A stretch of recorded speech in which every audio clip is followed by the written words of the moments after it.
ന ന ന കൃതണരകാം കൃതണരകാം കൃതണര കൃതണരകാം കൃതണരകാം കൃതണര കൃതണരകാം കൃതണരകാം കൃതണരകാം ന ന ന.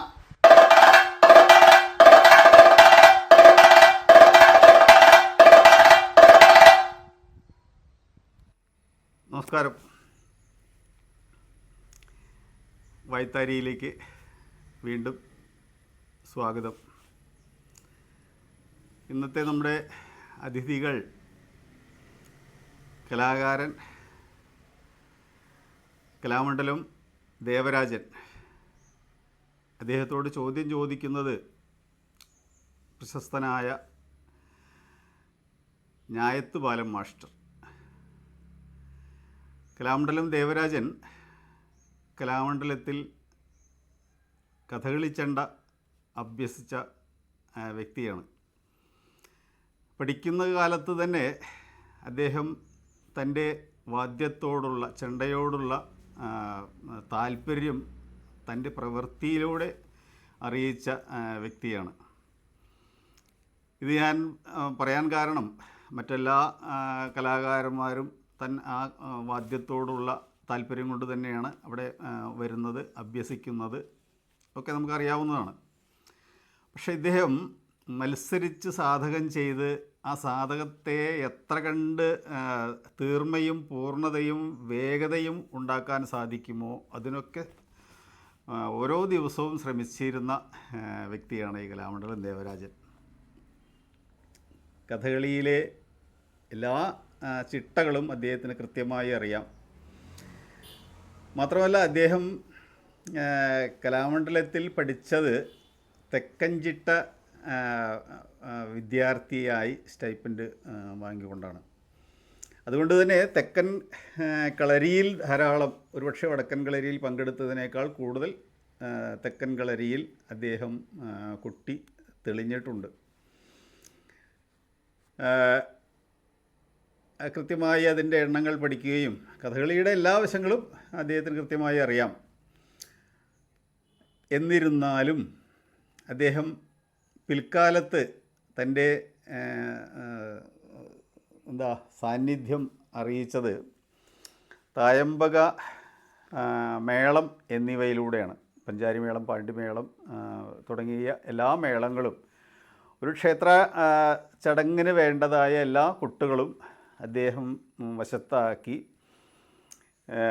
ഉത്സവങ്ങളിലൂടെ തൻ്റെ പ്രാഗൽഭ്യം തെളിയിച്ചു കൊണ്ടിരിക്കുന്ന വ്യക്തിയാണ് കലാമണ്ഡലം ദേവരാജൻ. തായമ്പകയുടെ പ്രത്യേക അവതരണ ശൈലി അദ്ദേഹത്തിനുണ്ട്. അതിൽ നേരത്തെ പറഞ്ഞ ഈ സാധകത്തിൻ്റെ പ്രയോഗങ്ങളും എണ്ണങ്ങളുടെ വൃത്തിയും അദ്ദേഹത്തിൻ്റെ തായമ്പകയിൽ നമുക്ക് കാണാവുന്നതാണ്. ഒപ്പം മേളത്തിൻ്റെ നിയന്ത്രണത്തിലും ആ കൊട്ടിലും അദ്ദേഹം തൻ്റെ കഴിവ് തെളിയിച്ചിട്ടുണ്ട്.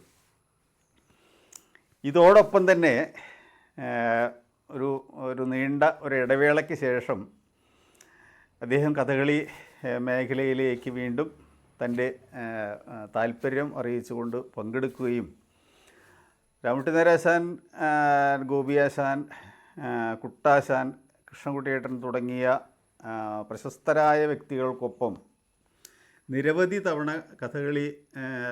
കഥകളിയിൽ പങ്കെടുക്കുന്നതിന് വേണ്ടി കേരളത്തിന് പുറത്തുള്ള ഉത്തരേന്ത്യൻ നാടുകളിൽ സഞ്ചരിക്കുകയും അവിടെയൊക്കെ ഇവരുടെ ഈ അവതരണത്തിന് കൊട്ടുകയും ചെയ്തിട്ടുള്ള വ്യക്തിയാണ്. അത് നമുക്ക് അദ്ദേഹത്തിൻ്റെ സംസാരത്തിലൂടെ അറിയാവുന്നതാണ്.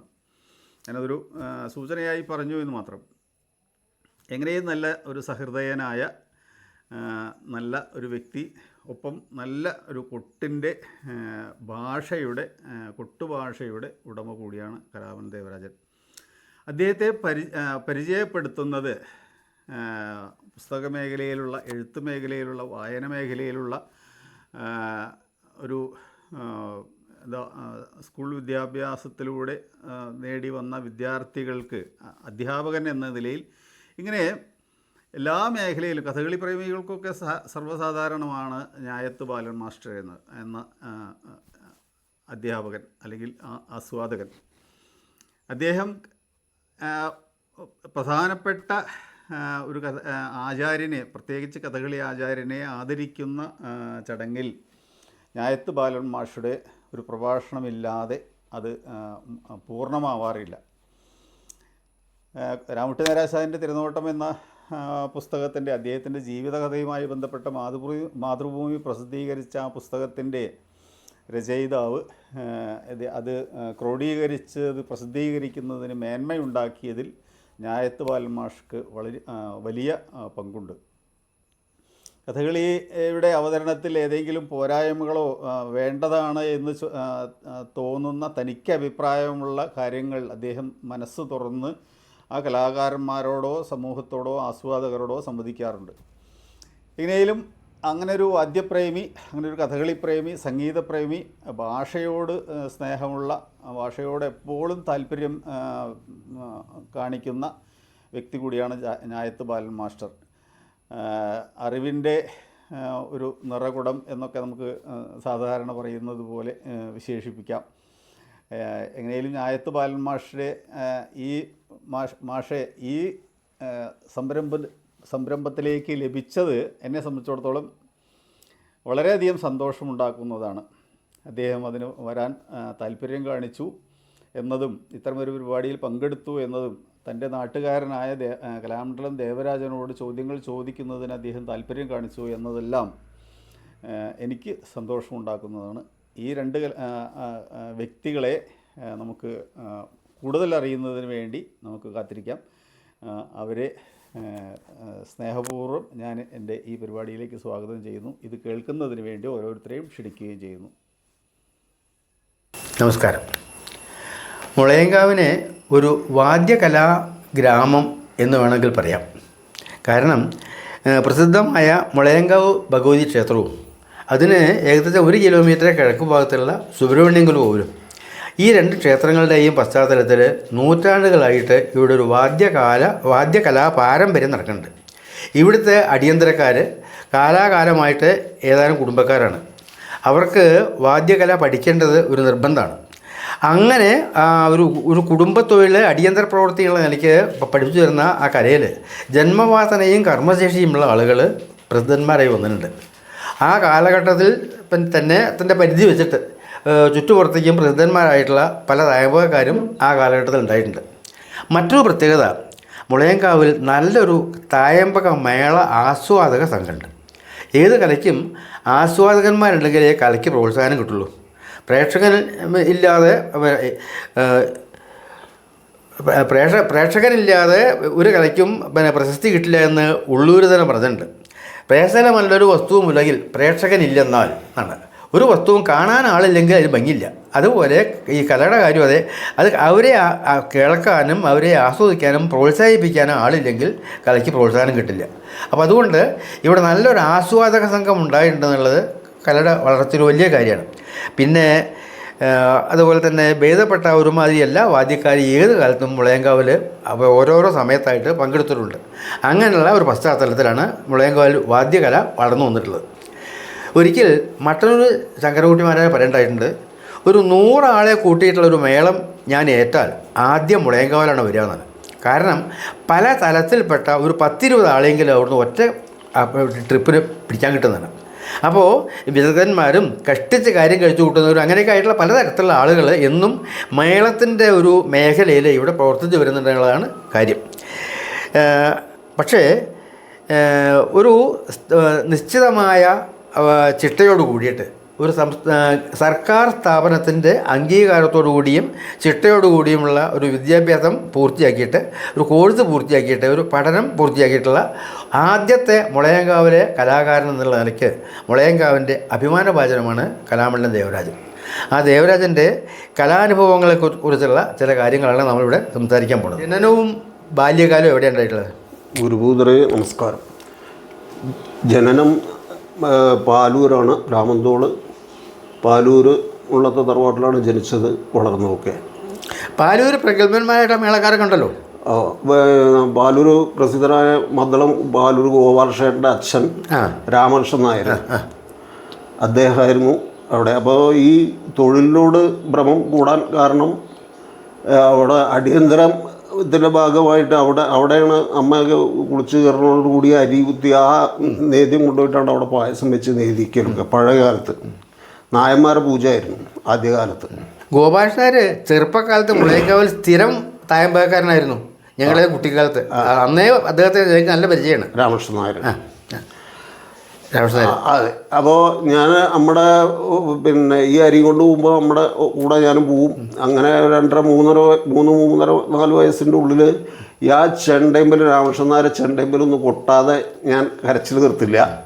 അപ്പോൾ അവിടുന്നാണ് ആലഞ്ചേരി നമ്മുടെ ഭഗവതി, അവിടുന്നാണ് എനിക്ക് ഈ തൊഴിലിനോട് ആദ്യമായിട്ട് താല്പര്യം തോന്നിയത്, ഭ്രമം തോന്നിയത്. അച്ഛനമ്മമാർക്ക് കലകളിൽ താല്പര്യം? അച്ഛൻ സംഗീതാത്മകമായിട്ട് സംഗീത നാടകം ഒക്കെ ചെയ്തിട്ടുണ്ടായിരുന്നു. അച്ഛന് അങ്ങനെ ഉണ്ടായിരുന്നു. പിന്നെ അച്ഛൻ്റെ അമ്മമാർ നല്ല പ്രസിദ്ധരായിട്ടുള്ള വാലിയാർ നാരായണമ്മാൻ കൂട്ടരൊക്കെ. അച്ഛൻ പാട്ടിലും ഡാൻസിലും കൂടുതൽ താല്പര്യം. അപ്പം അതാണ് അദ്ദേഹത്തിൻ്റെ താല്പര്യപ്രകാരമാണ് 2-3 സംഗീത നാടകങ്ങൾ ഇവിടെ അഭ്യസിപ്പിച്ചിട്ടുള്ളത്.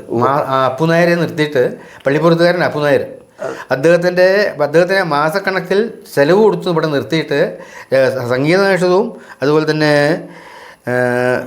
അംബരീഷ ഉണ്ടല്ലോ പിന്നെ ഏകാദശി മഹാത്മ്യം, ആ രണ്ട് നാടകവും ഇവിടെ അദ്ദേഹത്തിൻ്റെ ദിവസം നയിച്ചിട്ടുള്ളത്. അങ്ങനെയാണ്. എനിക്ക് ഓർമ്മയില്ല. പിന്നെ കാവിലെ ഇടയ്ക്ക് അടിയന്തരക്കൂട്ടിന് ചിലപ്പോൾ ഈ മുട്ട് നിവർത്തിക്കാനൊക്കെ വേണ്ടി അത് പോവാറുണ്ടായിരുന്നു ഇവിടെ. അത് വെച്ചാൽ ഇവിടെ പിന്നെ അവിടുന്ന് 4ാം ക്ലാസ് മുതൽ ഇവിടെ വന്ന് ചേർന്നു മുളയങ്കാവിൽ. അപ്പോഴൊക്കെ ഇവിടെ ആഴ്ചത്തെ തറവാട്ടിൽ പാർട്ടീഷനൊക്കെ കഴിഞ്ഞ് ഭാഗമൊക്കെ കഴിഞ്ഞ് അങ്ങനെ 5ാം ക്ലാസ്സിൽ നിന്നാണ് ഇവിടെ മുളയങ്കാവ് നമ്മുടെ പ്രസിദ്ധനായ ചന്ദ്രേട്ടൻ്റെ അടുത്താണ് ആദ്യം തുടങ്ങിയത്. 6ാം ക്ലാസ്സിൽ നിന്ന് 6ൽ പഠിക്കുമ്പോഴേ മുളയങ്കാവ് ക്ഷേത്രത്തിൽ വെച്ചിട്ട് തന്നെ തായമ്പക അരങ്ങേറ്റം കഴിഞ്ഞു. അമ്മയ്ക്ക് കൈകൊട്ടിക്കളി അങ്ങനെയൊക്കെ അമ്മ കുറച്ച് പഠിച്ചിട്ടൊക്കെ ഉണ്ടല്ലേ. അപ്പോൾ ഈ ചെണ്ട അഭ്യസിക്കാൻ ഒരു താല്പര്യം ഈ പ്രൈമറി ക്ലാസ്സിൽ പഠിക്കുന്ന സമയത്ത് തന്നെ ഉണ്ട് അല്ലേ? വളരെ ചെറുപ്പം മുതൽ തന്നെ ഉണ്ട്. ശരി. ആദ്യം ആരായിരുന്നു പഠിച്ചത്? ആദ്യം മുളയങ്കാവ് ചന്ദ്രേട്ടൻ, രാമചന്ദ്രൻ നായർ, വെളുത്തടുത്ത് രാമചന്ദ്രേട്ടൻ, അദ്ദേഹത്തിൻ്റെ ഞങ്ങൾ 4 ആളാണ് തുടങ്ങിയത്. കാവിലടിയന്തരക്കാരാണ്. 4 ആളാണ് തുടങ്ങിയത്. അതിൽ ഞാൻ മാത്രമാണ്, ബാക്കിയുള്ളവരൊക്കെ ഓരോ വേറെ മേഖലയിലേക്ക് പോയി. ഞാൻ പിന്നീട് കേരള കലാമണ്ഡലത്തിലേക്ക് ഇവിടുന്ന് ചേർന്നു. ഈ ചന്ദ്രൻ്റെ പരിശീലനം എങ്ങനെയായിരുന്നു? പരിശീലനം അത് ഈ വീട്ടിൽ വെച്ചിട്ടായിരുന്നു. അദ്ദേഹത്തിൻ്റെ വീട്ടിൽ വെച്ചിട്ടായിരുന്നു. വൈകുന്നേരം അങ്ങനെ പോവും. പിന്നെ രാത്രി അദ്ദേഹം പണിയൊക്കെ കഴിഞ്ഞ് വന്ന് കുറച്ച് നേരം കൂട്ടിക്കും. ഒരു 2 മണിക്കൂറൊക്കെ കിട്ടും. 2 മണിക്കൂറൊക്കെ കഷ്ടിയാവും. അത് വെച്ചാൽ വയ്യാതെ അദ്ദേഹം കുറ്റം പറയാൻ പറ്റില്ല. കാരണം എന്താ വെച്ചാൽ ചിലപ്പോൾ കൂലിപ്പണിയൊക്കെ കഴിഞ്ഞിട്ടൊക്കെ ആ കാലത്ത് അങ്ങനെ ആയിരുന്നു. പിന്നെ വന്നില്ല, അന്ന് ലൈറ്റും ഇല്ല, ലൈറ്റൊന്നുമില്ല. വളരെ കഷ്ടതയിലാണ് അന്ന്. ബ്രഹ്മ നാരായണമ്മയാണ് അതിന് വേണ്ട സൗകര്യങ്ങളൊക്കെ ചെയ്തു തന്നിരുന്നു. കേരള കലാമണ്ഡലത്തിൽ വിദ്യാർത്ഥി എങ്ങനെയാണ്? കേരള കലാമണ്ഡലത്തിൽ പറയുകയാണെന്ന് വിചാരിച്ചാൽ ഈ ഇവിടെ പഠിച്ച അരങ്ങേറ്റം കഴിഞ്ഞ് പിന്നെയും ഇതിൻ്റെ എനിക്ക് സ്കൂൾ പഠിക്കേണ്ടെന്ന് അച്ഛനോട് ഞാൻ ആവശ്യപ്പെട്ട് തുടർന്ന് അതെ പിന്നെ കലാമണ്ഡലത്തിൽ ചേർന്നാൽ മതി. അങ്ങനെയാണ്. അപ്പോൾ അതിനൊരു വഴിത്തിരിവായത് ഒരു പലാശ്ശേരി, ഒരു പലാത്ര ദേശം വരലാശ്ശേരി അല്ലേ, മന വരലാശ്ശേരി മന അല്ലേ, വരലാശ്ശേരി മന അശോകൻ തമ്പ്രാൻ, തമ്പ്രാൻ അശോകൻ തമ്പ്രാൻ മുഖേനയാണ്. അശോകൻ തമ്പ്രാൻ തന്നെ അവിടുന്ന് ഫോമൊക്കെ വാങ്ങി വെച്ചാൽ അദ്ദേഹത്തിൻ്റെ അളിയനായിരുന്നു സൂപ്രണ്ട്. അതെ അതെ, സൂപ്രണ്ടിൻ്റെ അളി. അദ്ദേഹം ആണ് എന്നെ അങ്ങോട്ട് പ്രൊമോട്ട് ചെയ്ത് അവിടെ ചേർത്തത്. കേരള കലാമണ്ഡലത്തിൽ 1979 ചേർന്നു. 79 കലാമണ്ഡലത്തിലെ ആചാര്യന്മാർ ആരൊക്കെയായിരുന്നു? കലാമണ്ഡലം കൃഷ്ണൻകുട്ടിപ്പ് കോളാശാൻ, കലാമണ്ഡലം അച്ചുണ്ണിപ്പ് കോളാശാൻ, കലാമണ്ഡലം ചന്ദ്രമന്നാടി ആരാശാൻ, പിന്നെ കലാമണ്ഡലം ഉണ്ണീഷേട്ടൻ, കലാമണ്ഡലം ബലരാമാശാൻ. ആദ്യകാലത്ത് കലാമണ്ഡലത്തിൽ ഇൻ്റർവ്യൂവിലൊക്കെ ഉണ്ടായില്ലേ? ഇൻ്റർവ്യൂവിന് അന്ന് എടുത്ത ആളെ എനിക്ക് അത്ര കുട്ടന്മാരാശാനായിരുന്നു സംശയമുണ്ട് എനിക്ക് അത്ര. അതെ, കാരണം കൃഷ്ണൻകുട്ടി കോളാശാൻ ഞാൻ ചേർന്ന കൊല്ലത്തിലാണ് പിന്നെ സസ്പെൻഡ് ചെയ്തിട്ട് കുറച്ചു കാലം വിട്ടിരുന്നല്ലോ. എന്നിട്ട് ഒളപ്പവണ്ണ ചെയർമാനായത് ആ കൊല്ലത്തിലാണ് തിരിച്ചെടുത്തത്. അപ്പോൾ എന്നിട്ട് കലാമണ്ഡലത്തിൽ ചേർന്നിട്ട് ഒരാഴ്ച കാലം കഴിഞ്ഞിട്ടാണ് പിന്നെ ക്ലാസ് തുടങ്ങിയത്. അപ്പോൾ അച്യുട് പോളാശൻ പറഞ്ഞു ഏട്ടൻ വരുന്നുണ്ട്, ഏട്ടൻ വന്നിട്ട് തുടങ്ങാം എന്നുള്ളത് പറഞ്ഞു. അങ്ങനെ ഷൂട്ട് പോളാശൻ വന്നിട്ടാണ് ഗണപതി കൈ മുതൽക്ക് അവിടെ നിന്ന് അങ്ങോട്ട് തുടങ്ങി. ഇതിന് പിന്നെ ഈ കച്ചയും മെഴുക്കും വാങ്ങാനൊക്കെ പറയുന്നത് ഈ ചെണ്ടയ്ക്ക് അത്യാവശ്യം എന്തൊക്കെയാണ് ചടങ്ങുകൾ തുടങ്ങുമ്പോൾ ദക്ഷിണ കൊടുത്ത് തുടങ്ങാം. എല്ലാവർക്കും ദക്ഷിണ ഒഴിച്ച് ഗണപതി കൈ കൂട്ടിക്കുക, അത്ര. അത് ശരി. അത് കുട്ടിക്ക് എന്തെങ്കിലും കൂട്ടുക? അന്ന് ചെണ്ട വരന്തലമ്പിലായിരുന്നു കുട്ടി. ഇപ്പോഴോ? പിന്നീട് പൂളിമുട്ടിയിലേക്ക് മാറുക. ആദ്യം തുടക്കം ഗണപതി കൈ ചെണ്ട വലന്തലമ്പിലാണ് കുട്ടി. ആദ്യകാലത്ത് ആരൊക്കെ കൃത്യമായിട്ട് പരിശീലിപ്പിച്ചിരുന്നത്? ഇപ്പോൾ കൃഷ്ണകുട്ടികളൊന്നും ആദ്യം ഉണ്ടാവില്ല. അല്ല ആദ്യം ചന്ദ്രേട്ടൻ്റെ അടുത്ത് നിന്ന് കഴിഞ്ഞതിന് ശേഷം അവിടെ പോയി. പിന്നെ അച്യുട് പോളാശാനാണ് ബേസ്, തായമ്പക. അപ്പോൾ ഇവർ ഈ നാടൻ രീതിയിൽ പഠിപ്പിച്ച ആ ശൈലി ഒക്കെ ആകെ വ്യത്യാസമായിരുന്നു. അത് കയ്യിൽ നിന്ന് പോകാൻ അടി ഉറക്കിട്ടുണ്ട്. അപ്പോൾ അങ്ങനെ അച്യുട് പോളാശാൻ്റെ അടുത്ത് ആണ് തായമ്പക അച്യുട് പോളാശാനെ നോക്കുക. കഥകളി മേഖല മന്നാടിയാരാശാനും നോക്കുക. രണ്ടും അച്യുട് പോളാശാനും മന്നാടിയാരാശാനും. പിന്നെ എൻ്റെ രണ്ടാമത്തെ കൊല്ലത്തിൽ പുറപ്പാട് മേളപ്പം അരങ്ങേറ്റം കഴിഞ്ഞു.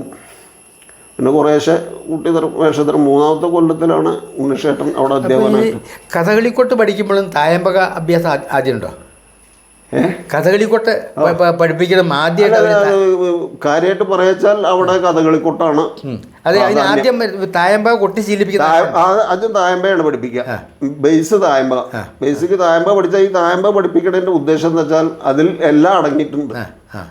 കഥകളിക്ക് വേണ്ടതുകൊണ്ട്, മേളത്തിന് വേണ്ടതുകൊണ്ട്, കേളിക്ക് വേണ്ടതുകൊണ്ട് എല്ലാം അതാണ്. ഒരു മുതിർന്ന കലാകാരൻ ഒരു അത്യാവശ്യം ഒരു കുട്ടികളെ പഠിപ്പിക്കുന്നുണ്ടല്ലോ. ഇപ്പോൾ കലാചാരൻ എന്ന അവസ്ഥയിൽ കലാമണ്ഡലത്തെ അന്നത്തെ ചെണ്ട അഭ്യസന രീതിയെ പറ്റിയിട്ട് എന്താ തോന്നുന്നത്? എത്രത്തോളം എഫക്റ്റീവാണ്? അന്നത്തെ അഭ്യാസം ഭയങ്കര തന്നെയായിരുന്നു, ഭയങ്കര നിഷ്കർഷമായിരുന്നു. അന്നൊരു ഗുരുകുല സമ്പ്രദായം അതിൽ തന്നെയാണ്. അതെ, അന്നത്തെ കാലത്ത് വെച്ചാൽ ആശാന്മാർ 4:30 സാധകത്തിന് എത്തിയില്ല എന്ന് വെച്ചാൽ തിരഞ്ഞ് റൂമിലേക്ക് വരും. അല്ല, അത് ഗുരുകുല സമ്പ്രദായം തന്നെയാണ്. അതന്നെയാണ് വീട്ടിൽ നിന്ന് വിട്ടു പോയിട്ട് അവരൊപ്പം അവരൊപ്പം പഠിക്കുക. അതന്നെയാണ് ഗുരുകുല സമ്പ്രദായം. അതെ അതെ. ആശാന്മാർക്ക് വേണ്ട എല്ലാ സാധനവും പല ഭക്ഷണമോ എന്താ വെച്ചാൽ അത് നമ്മൾ എത്തിച്ചു കൊടുക്കുക. രാത്രി മറ്റേ കടക്ക വരെ വിരിക്കാൻ ഞങ്ങൾ പോയിട്ട് ചെയ്ത് പോരാണ്. ശിക്ഷണവും എങ്ങനെയാണ്? ശിക്ഷണം അന്നത്തെ ശിക്ഷണം ഭയങ്കരമായിരുന്നു. ശിക്ഷണമല്ല, ശിക്ഷ ഭയങ്കര. ശിക്ഷണം പരിശീലനമാണ്. മറ്റേതിനൊപ്പം അല്ല, അത് കുറച്ച് അത് മാത്രമല്ല, ചെണ്ടയിലും മാത്രമല്ല, കഥയിലും മാത്രമല്ല, സാമാന്യ വിദ്യാഭ്യാസത്തിലടക്കം പഴയ കാലത്ത് ശിക്ഷയായിരുന്നു മുമ്പിൽ. അധികം ശിക്ഷിക്കുന്ന ആളാണ് ഏറ്റവും കേമെന്ന അന്നത് വെപ്പ്. ആ മാഷെ കണ്ടു നല്ല തല്ലാതല്ലാതെ പറയാം. ഇപ്പം അതല്ല, അതിൽ മാറ്റം വന്നിട്ടുണ്ട്. അന്ന് അച്യുട് പോളാശാൻ്റെ പറഞ്ഞാൽ ഭയങ്കര ചെറിയൊരു വയറുവേദന ഉണ്ടാവും ആശാനെ. അത് ഭയങ്കര അസ്കിതയാണ്, അത് ഭയങ്കര ദേഷ്യമാണ്. പിന്നെ ഭയങ്കര നല്ല അടിയായിരുന്നു. അത് ഒരു ഉദാഹരണം, ഞാൻ അന്ന് ഏറ്റവും ചെറിയ കുട്ടിയായിരുന്നു. 12 വയസ്സിലാണ് കലാമണ്ഡലത്തിൽ ചേർന്നത്. അപ്പോൾ തായമ്പ പതികാലം കൂറ് കഴിയുന്നവരെ ഏറ്റി നിന്ന് കൊട്ടണം. ഏറ്റവും നല്ല കനുള്ള വേണ്ട. അപ്പോൾ ഈ അവസാനമൊക്കെ ആകുമ്പോഴേക്കും ഇരിക്കാൻ ഒരു ബെഞ്ചിട്ടുണ്ടാവും. പിന്നെ അപ്പോൾ ആശാൻ അവിടെ ഉള്ളിലെ റൂമിൽ ആശാൻ ഈ വലിയ അരിയുടെ ഒന്നും പറ്റില്ല, പൊടിയരിക്കഞ്ഞി അത്രയും കഴിക്കും, പപ്പടം ചുട്ടതും. അതൊക്കെയാണ് രാവിലത്തെ അദ്ദേഹത്തിൻ്റെ ഒരു മറക്കാൻ പറ്റാത്ത ഓർമ്മയാണ്. അപ്പോൾ അപ്പോൾ ആശാൻ ഈ വാതിലിങ്ങനെ ചാരിയിട്ട് അവിടെ കഞ്ഞി വയ്ക്കുന്നുണ്ടാവും. കഞ്ഞി ഇങ്ങനെ ഇളക്കിക്കൊണ്ടിരിക്കുകയാണ്. ഞാൻ അവിടെ നിന്ന് കൊട്ടുകൊണ്ടുണ്ടാവും. അങ്ങനെ തായമ്പ പതികാലം കഴിഞ്ഞ് കൂറ് തുടങ്ങിയപ്പോൾ കൂറിൽ അവസാനത്തൊരു എണ്ണ ഉണ്ട്, അടുകിണ്ട കണക്കാം, അടുകെടുത്ത് കണക്കാം. അതിൻ്റെ കലാശം ഗണപതി കൈ വെച്ചിട്ടാണ്. അപ്പോൾ അന്ന് നമുക്ക് താളം കുറച്ചുണ്ടാവുകൊണ്ട് ഞാൻ അവിടെ ഒപ്പിച്ചു. ഈ ഒപ്പിച്ച് ആശാൻ ഇതിൻ്റെ എപ്പോഴാണ് ഇതിൻ്റെ പിന്നിലെത്തിയെന്ന് ഞാൻ കണ്ടിട്ടില്ല. ഈ പൊട്ടി കാണിക്കണ മുട്ടിക്കൊണ്ട് നല്ല അടിയാണ്. ഞാൻ ഈ കലാശിക്കലും ഇരിക്കലും ആശാൻ പിന്നുന്ന അടിയും. ഞാൻ കരഞ്ഞിട്ടത് ഇങ്ങനെ ബെഞ്ച് വട്ടം ചുറ്റി അങ്ങോട്ട് കിട്ടും. അത് ഇപ്പോഴും അവിടെ പഴക്കില്ല. കൃഷ്ണകുട്ടി ശിക്ഷ ആ കൃഷ്ണകുട്ടി പോളാശാൻ അങ്ങനെ കാര്യമായിട്ട് വന്നാൽ ഇത് അതിൻ്റെ പ്രത്യേകത എന്താ വെച്ചാൽ കൃഷ്ണകുട്ടി പോളാശാൻ വന്ന തായമ്പയെ കുട്ടിക്കുക. കഥകളി മേഖലയല്ല, കഥകളി കൂട്ടല്ല, തായമ്പയെ കൂട്ടിക്കുക, തായമ്പ് കൂട്ടാൻ പറയും. അപ്പോൾ അക്കാലത്ത് ഇപ്പോൾ പറയുക ഈ പിന്നെ ഞാൻ ഒരു 2ാം കൊല്ലം തന്നെ അത്യാവശ്യം ഈ തായമ്പകനെ കേട്ടില്ല, നമുക്ക് ഇതിനൊരു ഭ്രമണം കൊണ്ട് കണ്ടും കേട്ടും മനോധർമ്മം കുറേശ്ശൊക്കെ അത്യാവശ്യം ചെയ്തിരുന്നു. അപ്പോൾ തർക്കമില്ലാത്തൊരു തായമ്പയൊക്കെ ഞാൻ അന്നും കൂട്ടിയിരുന്നു, കുട്ടിയില്ല തന്നെ. അപ്പോൾ ഈ അച്യുൺ പോളാശൻ്റെ ഒരു അളിയുണ്ട്, പള്ളിപ്പുറം കൊടിക്കുന്നത്ത് ഉണ്ണീഷേട്ടൻ എന്ന് പറയും, അച്യുൺ പോളാശൻ്റെ. അപ്പോൾ അദ്ദേഹത്തിന് അവിടെ ഈ ചെമ്പറ, ഈ പള്ളിപ്പുറം, ഗണപതികാവ്, അങ്ങനെ കുറച്ച് ക്ഷേത്രങ്ങൾ ചുമതലയുണ്ട്. അപ്പോൾ ഇവിടുന്ന് തായമ്പയ്ക്ക് അന്ന് അക്കാലത്ത് അങ്ങനെ തായമ്പക്കാർ പ്രസിദ്ധർ, ഇപ്പോൾ ഈ ശങ്കരേട്ടനൊക്കെ ആ കാലത്താണ് ഇവിടെ ഇറങ്ങിയത്. അപ്പോൾ അവരൊന്നും വെച്ചിട്ടുള്ള തായമ്പയ്ക്കുള്ള ഇതില്ലേനി. അപ്പോൾ ആരെങ്കിലും ഒരു കുട്ടിയെ പറഞ്ഞയക്കണം എന്ന് പറഞ്ഞിട്ട് അച്യുൺ പോളാശനോട് ആവശ്യപ്പെട്ട് അപ്പോൾ അച്യുൺ പോളാശൻ എന്നെയാണ് പറഞ്ഞയക്കാറ്. അങ്ങനെ കുറേ തായമ്പയ്ക്ക് അവസരം ഉണ്ടായിട്ടുണ്ട്. പിന്നെ അഡ്രസ്സൊക്കെ എഴുതി കൊടുക്കുക. അന്നത്തെ കാലത്ത് പിന്നെ വണ്ടിയും ഇതൊന്നും ഇല്ലല്ലോ, സൗകര്യമില്ല. ഇപ്പോൾ കിട്ടുന്ന ബസ്സിന് കയറി പിടിച്ച് ചെണ്ടയൊക്കെ ആയിട്ട് ഇപ്പോൾ ചെണ്ടയിൽ നടന്നു പോകണമെന്ന് തോന്നുന്നു. അങ്ങനെ ഒരു കാലഘട്ടം ഉണ്ടായിരുന്നു. എന്നാലും ഞാൻ പിന്നെ കലാമണ്ഡലം ഉണ്ണീഷൻ എന്ന അവിടെ വിദ്യാർത്ഥിയായിട്ടല്ലേ താൻ പഠിക്കാൻ ചെല്ലുമ്പോൾ, അതോ അല്ലല്ല, ഉണ്ണീഷേട്ടൻ എൻ്റെ ഒരുപാട് സീനിയറാണ്. ഒരുപാട് സീനിയർ. എൻ്റെ 3ാമത്തെ 4ാമത്തെ കൊല്ലത്തിലാണ് അവിടെ അധ്യാപകനായിട്ട് ചേരണത്. അതിൻ്റെ ഇടയിൽ അച്യുൺ പോളാശാൻ്റെ ചില റേഡിയോ കഥകളിപ്പതും ഒക്കെ ഉണ്ടാകുമ്പോൾ ഉണ്ണിഷേട്ടൻ വരാറുണ്ട്. ഞാൻ അന്നു മുതൽക്കേ ഉണ്ണിഷേട്ടൻ എന്ന് വിളിച്ചിട്ട് അങ്ങനെ ശീലമായി. അല്ല, നിരന്തരം അഭ്യാസം അവരെ കൊണ്ട്. അതെ, അതാണ്, അങ്ങനെ അതൊക്കെ സമ്പ്രദായമുണ്ട്. അന്ന് സഹപാഠികൾ പിന്നെ ആരൊക്കെയായിരുന്നു? അന്ന് സഹപാഠികൾ മറ്റേ കൊല്ലത്തുള്ളൊരു ശിവദാസനാശാരി, പിന്നെ കൊയിലാണ്ടി ഒരു രാമചന്ദ്രൻ ഉണ്ടായിരുന്നു, പിന്നെ അങ്കമാലി ഒരു കുമാരൻ എന്ന് പറഞ്ഞിട്ടൊരാളുണ്ടായിരുന്നു. അവരൊക്കെ ആയിരുന്നു സഹപാഠികൾ. പിന്നീട് ഞാൻ ഒരു സാഹിത്യത്തിൽ തോറ്റ് പിന്നെ പിറ്റത്തെ വർഷമായപ്പോഴേക്ക് കൃഷ്ണദാസ് ഞാനൊക്കെ ഒപ്പായി. പിന്നെ അങ്ങനെയാണ് അങ്ങാടിപ്പുറം അങ്ങാടിപ്പുറം കൃഷ്ണദാസേട്ടൻ ഞാൻ ചേരണ കൊല്ലത്തിൽ കോഴ്സ് കഴിഞ്ഞ് പോകുന്നു. അന്ന് പിന്നെ മൂപ്പര അനിയൻ രാമദാസേട്ടുണ്ടാവും മദ്ദളം, അന്ന് പോസ്റ്റുകാരായിട്ട്. അരങ്ങേറ്റം എപ്പോഴാണ് ഉണ്ടായത്? ഇപ്പോൾ ഈ ചന്ദ്രൻ്റെ കീഴിൽ പഠിക്കുന്ന കാലത്ത് അരങ്ങേറ്റം ഉണ്ടായിട്ടുണ്ടോ? ഉണ്ട്. മുളയങ്കാവിൽ തായമ്പക അരങ്ങേറി. ഇവിടുന്ന് പഠിച്ച രീതിയിലുള്ള ഒരു തായമ്പക മുളയങ്കാവ് ക്ഷേത്ര കണക്കിൽ അരങ്ങേറ്റം കഴിഞ്ഞിട്ടാണ് പിന്നെ കലാമണ്ഡലത്തിൽ ചേർന്നത്. പിന്നെ കലാമണ്ഡലത്തിൽ അരങ്ങേറ്റം എപ്പോഴാണ് ഉണ്ടാവുന്നത്? കലാമണ്ഡലത്തിൽ ആദ്യത്തെ പിന്നെ വർഷം 2ാമത്തെ വർഷമാണ് അന്നത്തെ കാലത്ത് അരങ്ങേറ്റം, പുറപ്പാട് മേളപ്പദം. അന്ന് ഞങ്ങൾ 4 ആൾ കൂടിയിട്ടാണ് ഉണ്ടായത്. അരങ്ങേറ് ഒപ്പം ഒന്ന് ഇത് ശിവദാസൻ, ഞാൻ, ഇങ്കമാലി കുമാരൻ, പിന്നെ ഈ രാമചന്ദ്രൻ, അത്ര. പിന്നെ ഒരാളെ ഓർമ്മ കൃത്യമായിട്ട് കിട്ടുന്നില്ല. അരങ്ങേറ്റത്തോട് ബന്ധപ്പെട്ട ഓർമ്മകൾ എന്തൊക്കെയാ? അരങ്ങേറ്റം ഓർമ്മകൾ എന്ന് പറഞ്ഞാൽ അന്ന് എല്ലാ ആശാന്മാർക്കും ഒന്നിച്ചിട്ടാണ് കൊട്ടുകയാണ്. അല്ല, എത്ര ആളുണ്ടായിരുന്നു അന്ന്? 4 ആള്. ഈ 4 ആളുടെ ഒന്നിച്ചിട്ടാണ് ഉണ്ടായത്. 4 ചെണ്ട 4 പന്തളം. ആശാന്മാരൊക്കെ പങ്കെടുത്തിരുന്നില്ലേ? പിന്നെ ഓണപ്പട അങ്ങനെയൊക്കെ അല്ലേ? ആശാന്മാർക്ക് ദക്ഷിണ ഓണപ്പടൊക്കെ കൊടുത്തതിന് ശേഷമാണ് പിന്നെ ആശാന്മാരെടുത്ത് തരും. കുട്ടികൾക്ക് ഓണപ്പട കിട്ടിയില്ലെന്ന്? കുട്ടികൾക്കും ഓണപ്പട കിട്ടിയിരുന്നില്ലേ? ഇല്ല, കുട്ടികൾക്ക് ആരും തന്നിട്ടില്ല. ആരും തന്നിട്ടില്ല. അല്ല, അവിടെ അതില്ല. കലാമണ്ഡലത്തിലെ സമ്പ്രദായം അങ്ങോട്ട് കൊടുക്കലാണ്. അതുണ്ട്, അത് ആചാര്യവന്ദനം ആദ്യമുണ്ട്. അത് കഴിഞ്ഞ് കുട്ടികൾ ചെയ്യുമ്പോൾ ഈ അരങ്ങേറ്റം കുട്ടികളെ അതില്ല. അത് നമ്മളെ തായമ്പയുടെ ഇവിടെയൊക്കെ ഉള്ളൂ, തായമ്പയ്ക്കൊക്കെ ഉള്ളൂ, അതില്ല. കലാമണ്ഡലത്തിൽ നിന്ന് കോഴ്സ് പൂർത്തിയാക്കി വാദ്യകലാരംഗത്തിലേക്ക് കടന്നപ്പോൾ ഉള്ള അനുഭവങ്ങൾ എന്തൊക്കെയാണ്? കലാമണ്ഡലത്തിൽ നിന്ന് കോഴ്സ് പൂർത്തീകരിച്ച് കലാമണ്ഡലത്തിൽ തന്നെ കുറേ കാര്യങ്ങൾ പിന്നെയും പറയാനുണ്ട്. കലാമണ്ഡലത്തിൽ ഈ പറഞ്ഞ മാതിരി കഥകളി ഞാൻ തെക്കൻ കളരി ചെണ്ടക്കാരനായിട്ടാണ് എന്നെ അവിടെ എടുത്തിരുന്നത്. അല്ല, സെലക്ഷൻ കിട്ടിയത് അങ്ങനെയാണ്. അതെ. അപ്പോൾ ഞാൻ തെക്കൻ സമ്പ്രദായം അല്ല കുറച്ചൊക്കെ പഠിച്ചു വന്ന് വാരണാസി ആശാനും അവിടെ ആശാനായിട്ട് കയറിയ കൊല്ലം അന്നാണ്. അപ്പോൾ മങ്കൊമ്പാശാൻ ഒരു കളരി വേറെ തുടങ്ങി. മടവൂരാശാൻ രാജിവെച്ച് പോയി.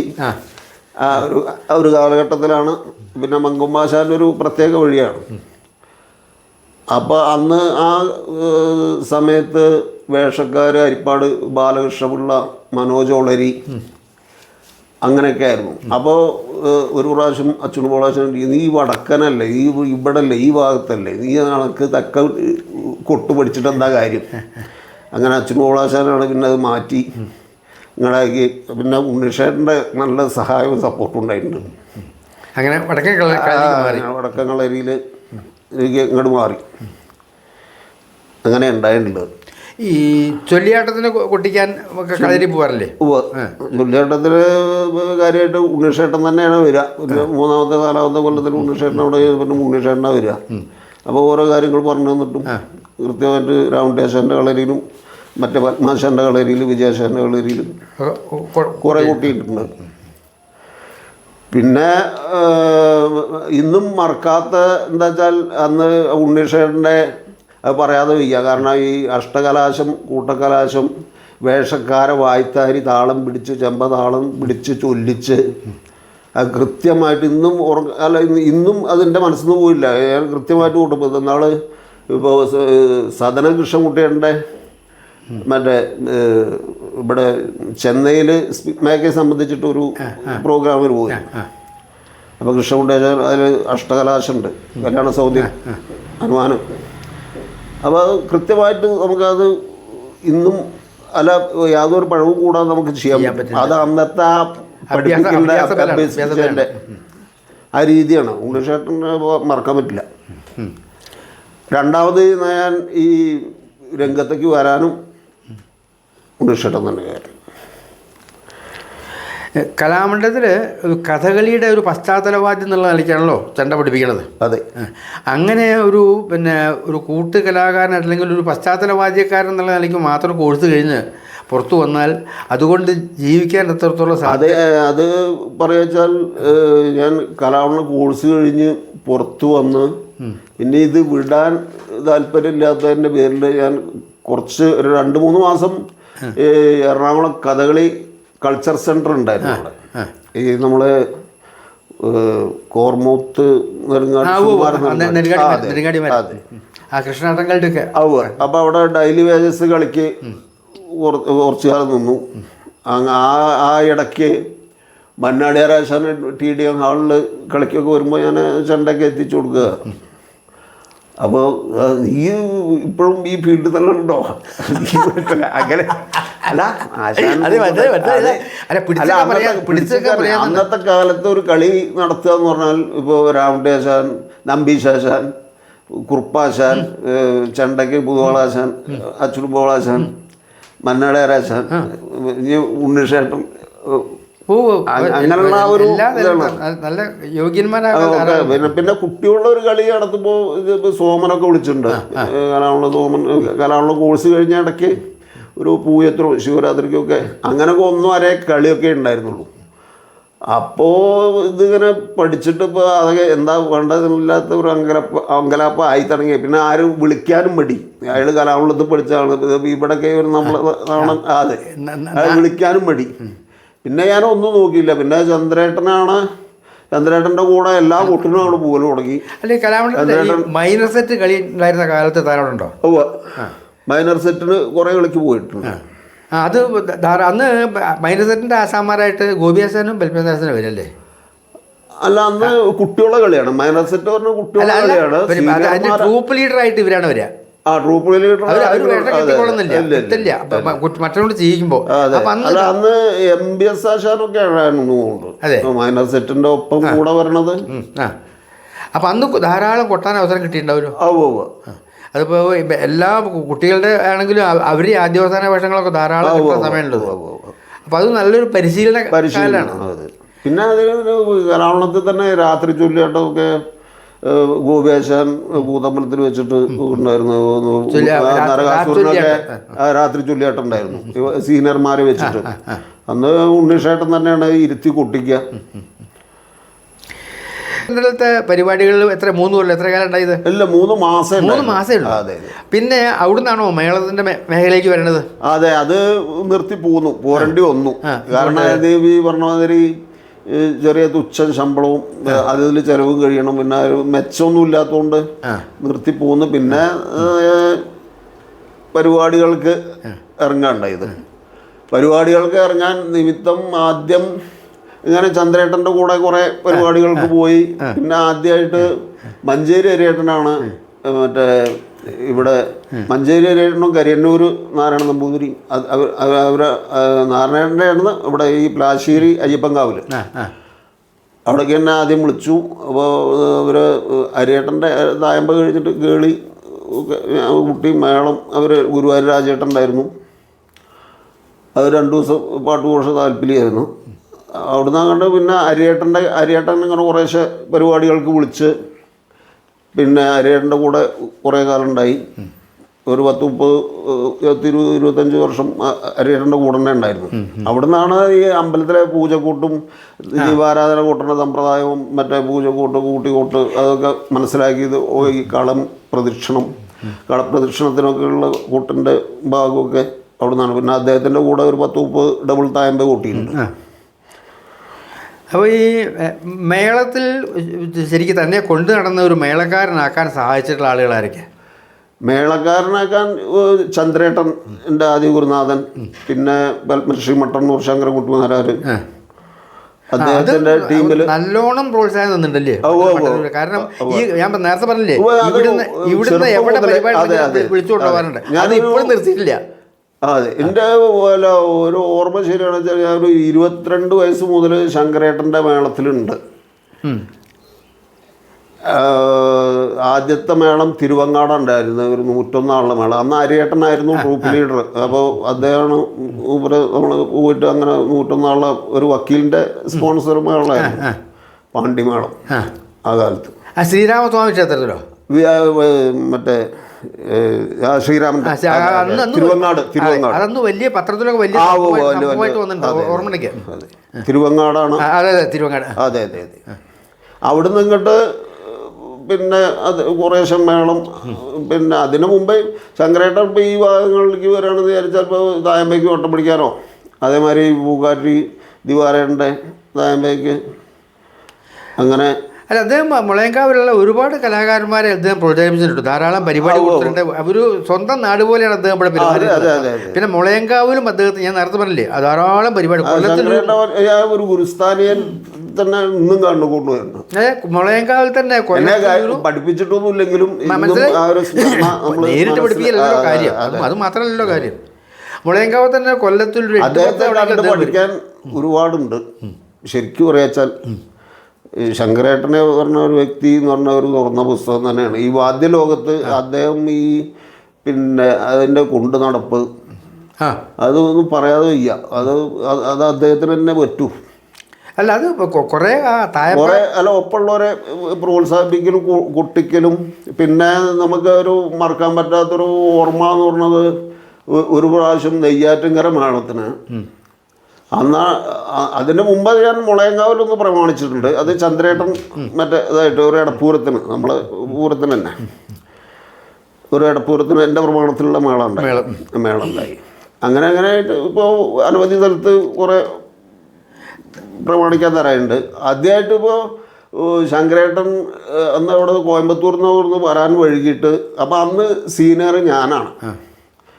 അന്ന് ആനന്ദൻ്റെ ശ്രീകാന്ത് ശ്രീരാജ് ഏഷ്യാഡ് ശശിയേട്ടനൊക്കെ ഈ ട്രൂപ്പിലുള്ള കാലമാണ്. അപ്പോൾ രാവിലെ ഒരു 2.5 മണിക്കൂർ പഞ്ചാരി പോകണം ശിവേരിക്ക്. ശങ്കരേട്ടൻ പിന്നെ ഉച്ചയാകുമ്പോഴേക്ക് എത്തുള്ളൂ. ശങ്കരേട്ടൻ്റെയാണ് മേളം. അപ്പോൾ അന്ന് അവിടെ പ്രമാണിക്കേണ്ടി വന്നു നെയ്യാറ്റിൻകര. എല്ലാവരും നല്ല അഭിപ്രായമാണ് പറഞ്ഞത്. ഒരു ബുദ്ധിമുട്ടൊന്നും അല്ല, ബുദ്ധിമുട്ടില്ല. 1ാം കാലം മുതൽക്ക് ആദ്യമായിട്ടൊക്കെ ഇവിടെയൊക്കെ നമ്മളെ മുളയങ്കാവിലൊക്കെ ഇപ്പോൾ ഈ 2ാം കാലം മുതൽക്കേ വേണ്ടി വന്നുള്ളൂ. ഒന്നാം കാലാകുമ്പോൾ നല്ലോണം ശ്രദ്ധിച്ച് നിൽക്കണം. ഒരു ഗ്രൂപ്പിൽ നമ്മൾ ചെയ്യേണ്ടത് ഒക്കെ പ്രഗത്ഭര അതെ. ഈ തായമ്പകയിലേക്ക് ഗൗരവമായിട്ട് കിടക്കണത് എപ്പോഴാണ്? തായമ്പകയിലേക്ക് ഞാൻ പറഞ്ഞില്ലേ, ഈ കഥകളി തീരെ കിട്ടൽ മാറി.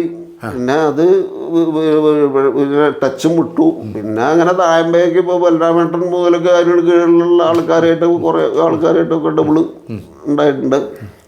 അതും ബലരാമേട്ടൻ്റെ കൂടെ ആദ്യമായിട്ട് അദ്ദേഹം തന്നെ വിളിച്ചിട്ട് മറ്റേ ഇവിടെ എടപ്പള്ളി ഒരു ക്ഷേത്രത്തിൽ മൂപ്പര പ്രമാണത്തിൽ അങ്ങനെ ഞങ്ങൾ ഒരു ട്രൂപ്പായിട്ടാണ് അവിടുന്ന് പോയത്. അപ്പോൾ ഒരു 2-2.5 മണിക്കൂർ 2.25 മണിക്കൂർ തായമ്പ ഉണ്ടായി, ഡബിള്. അപ്പോൾ ഞാൻ അതിനു മുമ്പേ ആശാനായിട്ട് കൊട്ടിയിട്ടുമില്ല.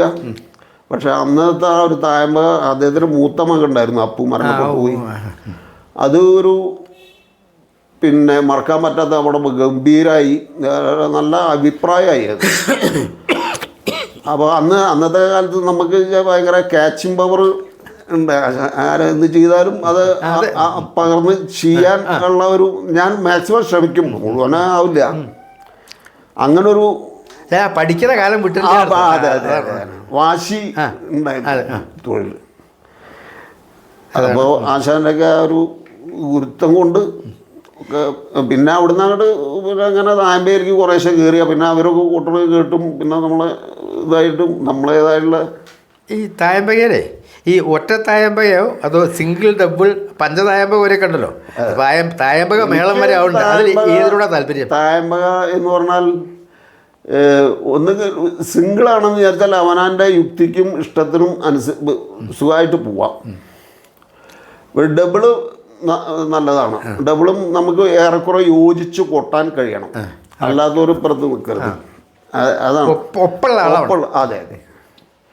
പിന്നെ ത്രിബിള് തായമ്പക എന്ന് മനോഹരാക്കണത് മട്ടന്നൂരും ശങ്കരേട്ടനും ശ്രീകാന്ത് ശ്രീരാജ് അവർ തന്നെ ഉള്ളൂ.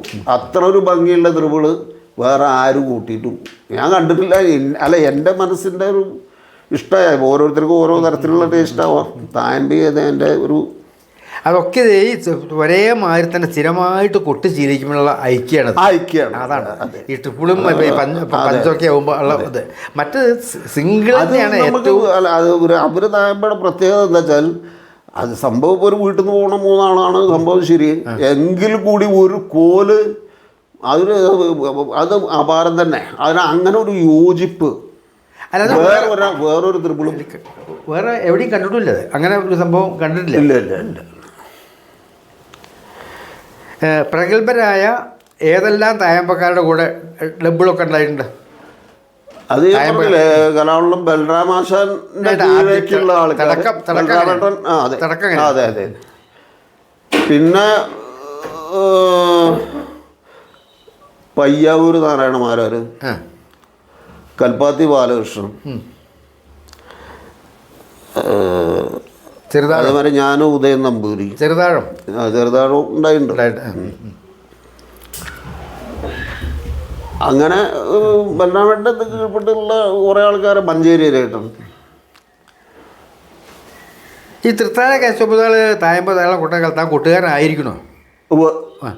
കൂട്ടുകാരനായിട്ടുണ്ട്. ഞാൻ ഇവിടെ വട്ടം പിടിച്ചിട്ടുണ്ട്. കോളയങ്കാവിൽ ചന്ദ്രേട്ടനും ഞാനും കൂടി ആ വട്ടം പിടിച്ച ഒരു പ്രാവശ്യം തായമ്പയ്ക്ക് വന്നിട്ട്. അതിനു മുമ്പേയും അല്ല മറ്റേ ഇവിടെ പള്ളിപ്പുറ ഭാഗത്ത് കേശവന്റെ തായമ്പയ്ക്ക്. പക്ഷെ അന്ന് അദ്ദേഹത്തിന് വയ്യാത്ത കാലത്തിലേക്ക് എത്തിയിരുന്നു. നല്ല ടൈമിലുള്ള തായമ്പ എനിക്ക് ഓർമ്മയില്ല. അല്ല, അസാധ്യമായിട്ട് കുട്ടിയിരുന്ന ഒരു കാലം ഞാൻ വട്ടം പിടിക്കാൻ സാധിച്ചിട്ടുണ്ട്. നമ്മളെ ഇവിടെ തന്നെ മുളയങ്കാവ് തന്നെ ആയിരുന്നു. അതുപോലെ തന്നെ കഥകളിയിൽ പിന്നെ കേളി, മേളപ്പദം ഇങ്ങനെയൊക്കെയുള്ള സന്ദർഭങ്ങൾ ധാരാളം വരുമല്ലോ.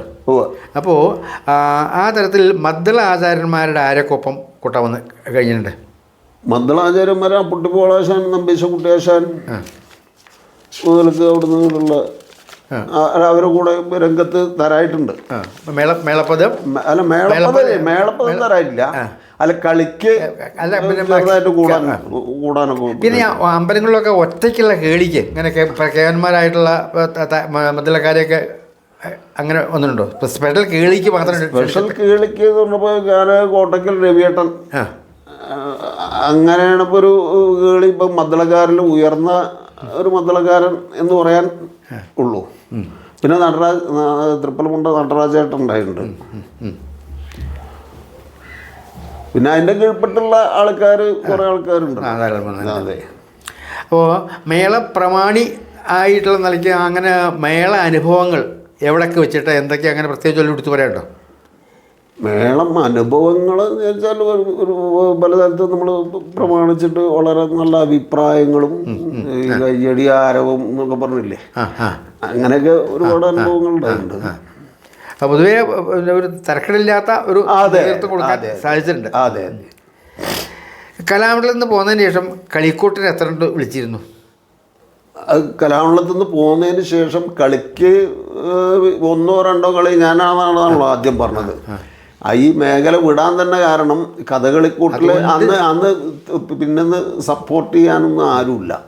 അതുകൊണ്ട് ജീവിക്കാനാവില്ല. പിന്നെ അപ്പോൾ വളരെ കുറച്ച് ആളുകൾക്ക് മാത്രമേ പറ്റുള്ളൂ. അത്രേ അതിൻ്റെ സാധ്യതയുള്ളൂ. അതെ.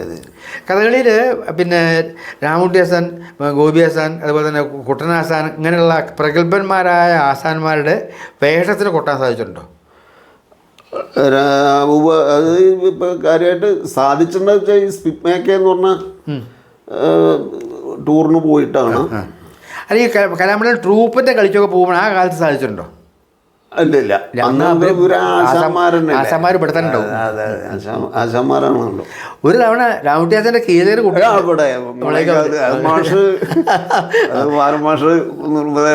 ഞാൻ ആശാനോട് മുൻകൂട്ടി പ്രത്യേക സമ്മതമൊക്കെ ചോദിച്ചിട്ട് വളരെ ആയിക്കോട്ടെ, യാതൊരു കുഴപ്പമില്ല, സന്തോഷമാണ്. അത് മറക്കാൻ പറ്റാതെ അത് നമ്മൾ നേരത്തെ പോരുമ്പോ പറയുകയും ചെയ്തു. കുട്ടികളുടെ വളരെ വളരെ സന്തോഷമായിട്ട് മൂപ്പര് അങ്ങനെ എല്ലാവരും സമ്മതിക്കാൻ പറ്റും. മൂപ്പര് സാധ്യമൊന്നുമില്ല. ഈ മര്യാദ ഗോപിയാസന്റെ മാതിരി ഇന്ന ആളിനെ വേണമെന്നുള്ള സാധ്യമൊന്നുമില്ല. കാര്യം കുഴപ്പമില്ല പോകണമെന്നുള്ളൂ. മറ്റൊരു സമ്മതിക്കില്ല. അത് അങ്ങനെയാണ്. പിന്നെ അതുപോലെ തന്നെ അതിന്റെ അത് പറയുമ്പോൾ ഒരു കാര്യം പറയാമല്ലോ. ഞാൻ വെച്ചാൽ അന്നൊന്നും പിന്നെ അങ്ങനെ തന്നെ ടച്ച് വിട്ടിട്ടില്ല. മാഷന്ന് വിളിക്കുന്ന സമയത്ത് കുറേയൊക്കെ ഒരു ധാരണ എനിക്കുണ്ട്. പിന്നെ കുറേ കാലം ഈ നായ്മയും മേളമായിട്ട് തന്നെ പോയി. സ്വന്തം പരിപാടികളും അങ്ങനെയൊക്കെ ആയിട്ട് അങ്ങനെ പോയി. പിന്നെ കളിക്ക് പോലും തീരെ കുറഞ്ഞു. പിന്നെ 2002 മേഘയ്ക്ക് മറ്റേ പുട്ടമാഷ് രാമുട്ടാശാൻ്റെ ആ യാത്ര ഉണ്ടായത്. ഈ കഥകളിക്കിപ്പോൾ ഇപ്പോൾ കാണുന്നൊരു വലിയ പ്രശ്നം ഫുൾ നൈറ്റ് കളി വളരെ കുറവാണ്. ഈ ഫുൾ നൈറ്റ് കളി കുറയുമ്പോൾ അതിൽ ഈ പുതിയ ആളുകൾക്ക് വളർന്നു വരാനുള്ള ചാൻസ് വളരെ കുറവാണ്. അപ്പോൾ ഒരു 1 മണിക്കൂർ 2 മണിക്കൂറോ പരിപാടിയുണ്ട്. അതിന് എല്ലാത്തിനും വേഷക്കാരനായാലും കൊട്ടുകാരനായാലും പാട്ടുകാരനായാലും തിരഞ്ഞെടുത്ത എക്സ്പെർട്ടിനെ മാത്രമേ വിളിക്കുള്ളൂ. അവർക്ക് പ്രവർത്തിക്കാൻ അവർക്ക് ഉള്ളൂ. നേരെ മറിച്ച് പഴയ കാലത്ത് ഈ ഫുൾ നൈറ്റ് കളി എന്ന് പറഞ്ഞാൽ പ്രത്യേകിച്ച് ഉത്സവ കളിയൊക്കെ ആകുമ്പോൾ വിളിച്ചാവുന്നവരെ ചെയ്യാനുള്ള അവസരം ഈ പിന്നെ നമ്മുടെ പിന്നെ എംബ്രാന്തിരി പോലെയുള്ള കൂട്ടരൊക്കെ ഉണ്ടല്ലോ, അവരൊക്കെ അന്നൊക്കെ അങ്ങനെ ആദ്യം ഗോപിയാശാനടക്കം വേഷക്കാരടക്കം ഈ വിളിച്ചാവുന്നവരുടെ കളിയിൽ മിക്കവാറും രൗദ്രവീരൊക്കെ എത്ര കാലം കെട്ടിയിട്ടുണ്ടാവാൻ കണക്കില്ല. ഈ ഫുൾ നൈറ്റ് കളി പോയതിന് ശേഷം പൊതുവേ കഥകളിക്കാർക്ക് തന്നെ സാധ്യതകൾ കുറഞ്ഞിട്ടുണ്ടെന്ന് എനിക്ക് തോന്നുന്നത്. അപ്പോൾ അതിൽ ചെണ്ടക്കാർക്കും ഈ കഥകളി ചെണ്ട എന്നുള്ള നിലയ്ക്ക് ഒരു കോഴ്സ് പൂർത്തിയാക്കിക്കൊണ്ട് അതുകൊണ്ട് ഉപജീവനത്തിന് എത്രത്തോളം സാധിക്കും? ഉപജീവനം ഇപ്പോൾ ഇന്നത്തെ കാലത്ത് നടക്കുന്നുണ്ട്. കുറേ ആൾക്കാർ അല്ല ഈ കളിച്ചണ്ട കൊണ്ട് മാത്രം പറ്റും. കൊണ്ട് മാത്രം പറ്റില്ല. നമ്മളെ ഈ ഭാഗത്ത് ഒട്ടും പറ്റില്ല. ഈ ഭാഗത്ത് തെക്കോട്ട് പറ്റും. തെക്കോട്ട് കളിക്കോട്ടെ അറിയണ്ടു. അത് ശരി. മറ്റേ അവിടെ പിന്നെ ശ്രീവല്ലഭ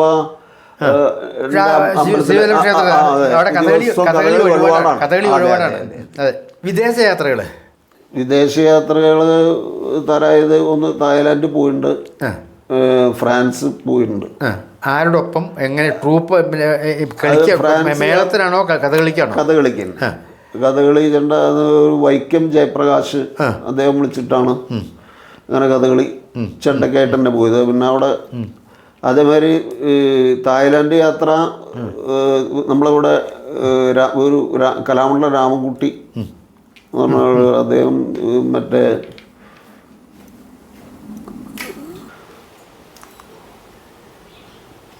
കൂടെയാണ്. അപ്പോൾ ആ കാലത്ത് മറ്റേ ഞങ്ങൾ കൂടെ എൻ്റെ സീനിയറായിട്ട് കേരള കലാമണ്ഡലത്തിൽ പഠിച്ചതാണ്, വേഷം പഠിച്ചതാണ്. അദ്ദേഹത്തിൻ്റെ കഥ പറയാച്ച ഒരുപാട് ചരിത്രങ്ങളാണ്. കലാമണ്ഡലം കഥകളി വേഷം പഠിച്ച് 8 കൊല്ലം പഠിച്ച് പിന്നെ പോലീസിൽ ചേർന്ന് അങ്ങനെ പ്രധാനമന്ത്രിയുടെ സെക്യൂരിറ്റിയൊക്കെ ആയി. അപ്പോൾ ആ ബന്ധം ഇന്നും നിലനിർത്തി വരുന്നുണ്ട്. ഇപ്പോൾ ഇന്നലെ ഉണ്ടായിരുന്നു, അവിടെ ഉണ്ടായിരുന്നു. അതെ. അപ്പോൾ അങ്ങനെ വിളിച്ച് അവിടെ രാമായണം ഫുള്ള് രാമായണ കഥയുണ്ടായത് ഡൽഹിയിൽ, അല്ല ഇവിടെ തായ്ലാൻഡിൽ. അതിൻ്റെ റിഹേഴ്സൽ ഭാഗമായിട്ട് ഡൽഹിയിൽ രാമായണത്തിന് അതെ രാമായണം, അതെ രാമായണം. അങ്ങനെ കുറച്ച് വ്യത്യാസം 2 യാത്രകൾ തരാറുണ്ട്. ഈ ഇന്ത്യയിൽ തന്നെ കലകളുടെ ഒരു വിനിമയത്തിന് ഓരോ ദേശത്തെ കലകളെ മറ്റു ദിക്കിൽ പ്രചരിപ്പിക്കാൻ വേണ്ടിയിട്ടുള്ള ഒരു പ്രത്യേകതകളായിരിക്കും സ്പീക്ക് മേക്കഡ് പരിപാടികൾ കുറേ ഉണ്ടായിട്ടുണ്ട്. ആ സ്പീക്ക് മേക്കഡ് പരിപാടിയിൽ പിന്നെ നമ്മുടെ കഥകളി പ്രചരിപ്പിക്കാൻ കുറേ പ്രോഗ്രാം കിട്ടും. രാമകുട്ടിയാശാനൊക്കെ ഉള്ള കാലത്ത് തന്നെ വന്നിട്ടുണ്ട്. രാമകുട്ടിയാശാൻ, ഗോപിയാശാൻ, കുട്ടനാശാൻ, സദനകൃഷ്ണകുട്ടിയാശാൻ ഇവരൊക്കെ പോയി ആ ഒരു നിലവാരത്തിൽ നല്ല അത് അങ്ങനെ സ്പീക്ക് മേഖല തനിക്ക് എത്തേണ്ട സാധ്യത ഉണ്ടായിട്ടുണ്ട്. സ്പീക്ക് മേഖലയിൽ ഞാൻ ഒരുപാട് പരിപാടികൾക്ക് പോയിട്ടുണ്ട്. കാരണം 2002 മുതൽക്ക് ഇപ്പൊ ഈ കഴിഞ്ഞ വർഷം കൂടി പോയിട്ടുണ്ട്. ഞാൻ പറഞ്ഞില്ലേ സദനകൃഷ്ണകുട്ടിയാശാൻ. ഇന്ത്യയിൽ മിക്കവാറും പോയ സ്ഥലങ്ങളിൽ ഓർമ്മയുണ്ടോ? ഇന്ത്യയിൽ നോർത്ത് കംപ്ലീറ്റ് പോയിട്ടുണ്ട്. നോർത്ത് കാരണം തെക്കിലത്തെ വടക്കിലത്തും തെക്കിലും പഞ്ചാബിക്കാനുള്ള കാര്യം. രാജസ്ഥാൻ, പഞ്ചാബ്, ഹരിയാന, തെക്കോട്ടും പിന്നെ തിരുവനന്തപുരം ആ ഭാഗത്തൊക്കെ ഉണ്ടായിട്ടുണ്ട്. അത് എങ്ങനെ വെച്ചാൽ ഈ കോളേജ് സ്കൂളുകൾ, കോളേജുകൾ അല്ലെങ്കിൽ കൾച്ചറൽ സെന്ററുകൾ, അങ്ങനെയാണ് നവോദയ വിദ്യാലയം. അങ്ങനെ അതിൻ്റെ ഇതാണ്. അതെ, രാമകുട്ടിയാശാന്റെ കാലത്ത് താൻ അത് പറയൂ, അതൊക്കെ പറയൂ. രാമകുട്ടിയാശാന്റെ ഒപ്പം ഗോപിയാശാന്റെ ഒപ്പം ഒക്കെ പോയിട്ടില്ല. അപ്പൊ അവിടെയൊക്കെ ചെല്ലുമ്പോൾ അവരൊപ്പം കൊട്ടേണ്ടി വരില്ലേ? അവര് മനോധർമ്മ പ്രകടനത്തിന് മാത്രം ചിലപ്പോൾ പിന്നെ ഗോപിയാശാന്റെ മാൻപ്രസവമൊക്കെ പ്രത്യേകം കാണിക്കാൻ അത് മര്യാദ കൊട്ടാളെ പറ്റുള്ളൂ. ആ കാര്യങ്ങൾ പറയൂ. അത് ഇന്നിപ്പോ കഥകളി മേഖലയിൽ കലാമണ്ഡലം ഉണ്ണിഷേട്ടൻ കൊട്ടുന്ന മാതിരി ഒരാൾക്കും പറ്റില്ല. അത് അവർക്കൊക്കെ അതിൽ യോജിപ്പുള്ളത്. രാമകുട്ടിയാശാന്റെ ഇതേമാതിരി ആദ്യ യാത്രയിൽ 2002 അന്നാ കാലത്ത് സോമനുണ്ടായിരുന്നു ആദ്യത്തെ യാത്രയിൽ. അപ്പോൾ ആശാൻ ഈ പിന്നെ തോരണയുദ്ധം ലങ്കാലക്ഷ്മിയുടെ ആ ഭാഗമാണ് ഡെമോൺസ്ട്രേഷൻ കാണിച്ച്. അപ്പൊ അത് വേണ്ടതാണ് സമുദ്രലംഘനം, അത് കൊട്ട് സമുദ്രലംഘനം,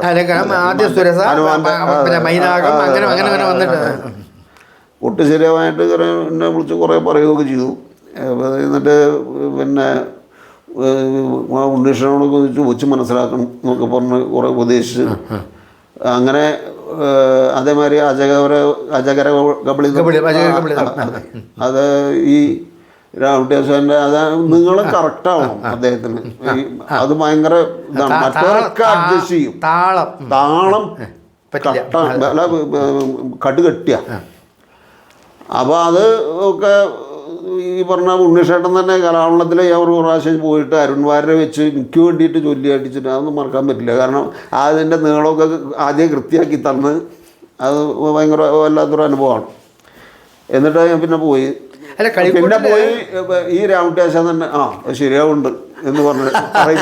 ഈ കളിക്കോട്ടിലെ മികച്ച കൂട്ടുകാർക്ക് മാത്രമേ ഇതിനൊക്കെ ഇത് ശരിക്കും വായനയാണത്.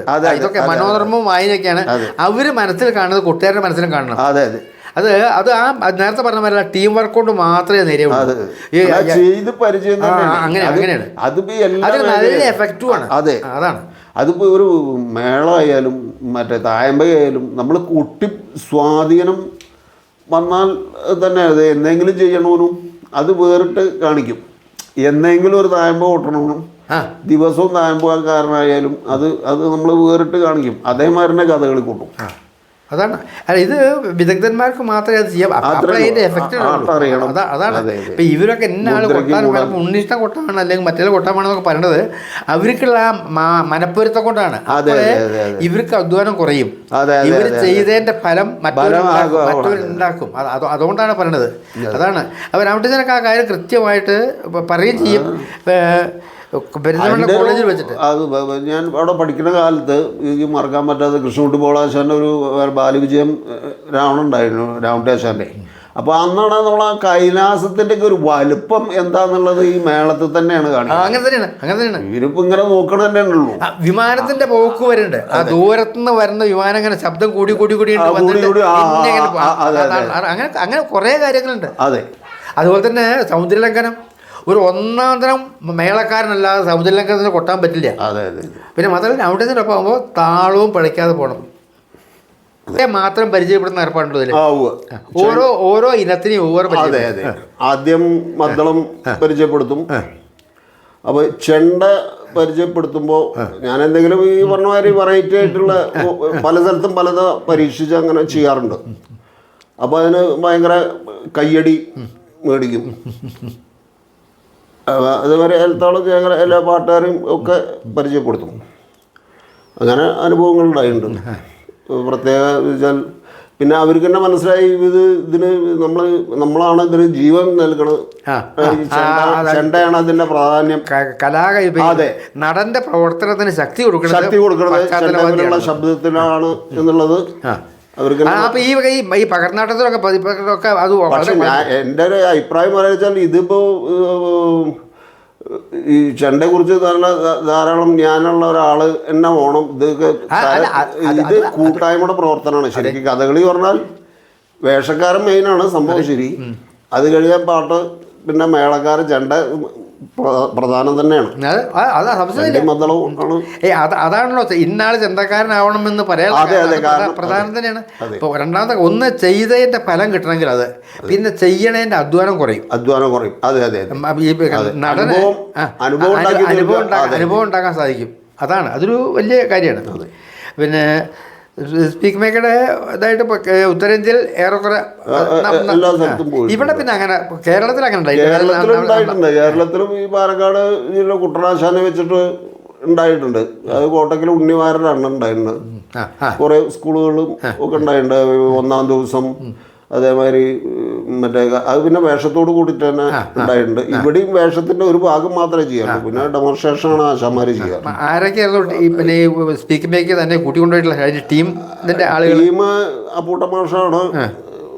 അയാളുടെ കൂടെയാണ് കൂടുതൽ, രാമകൃഷ്ണന്റെ കൂടെ കൂടുതൽ യാത്ര ചെയ്തിട്ടുണ്ട്. പിന്നെ ഗോപിയാശാന്റെ ഈ മാൻപ്രസവത്തിന് ഒട്ടിയൊപ്പിക്കുക പറഞ്ഞാൽ ഞാൻ ഈ പറഞ്ഞ കാര്യം ഉണ്ണിഷനോട് ചോദിച്ച് മനസ്സിലാക്കിയിട്ടൊക്കെയാണ് പിന്നീട് അത് ശരിയായി. അത് ഭയങ്കര പ്രയാസം തന്നെയാണ്. അദ്ദേഹത്തിന് ശബ്ദ നിയന്ത്രണം ഭയങ്കരമാണ്. മറ്റവർക്ക് ശബ്ദം എത്ര ആയാലും അധികാവൂല. അങ്ങനെയാണ്. രാമകൃഷ്ണന് മേളാണ് കാര്യം. മറ്റൊരു ശബ്ദവും നിശബ്ദം പോലും വേണം. അതെ, നിശബ്ദം.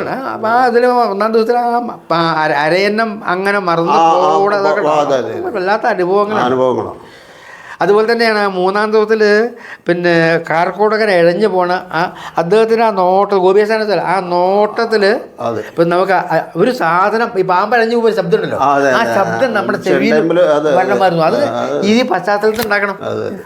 അതൊക്കെ ഒരു പ്രധാനപ്പെട്ട കാര്യമാണ്. പിന്നെ ഇപ്പോൾ ചെണ്ടകൊട്ട് പഠിപ്പിക്കുന്നുണ്ടോ താൻ? പഠിപ്പിക്കുന്നുണ്ട്.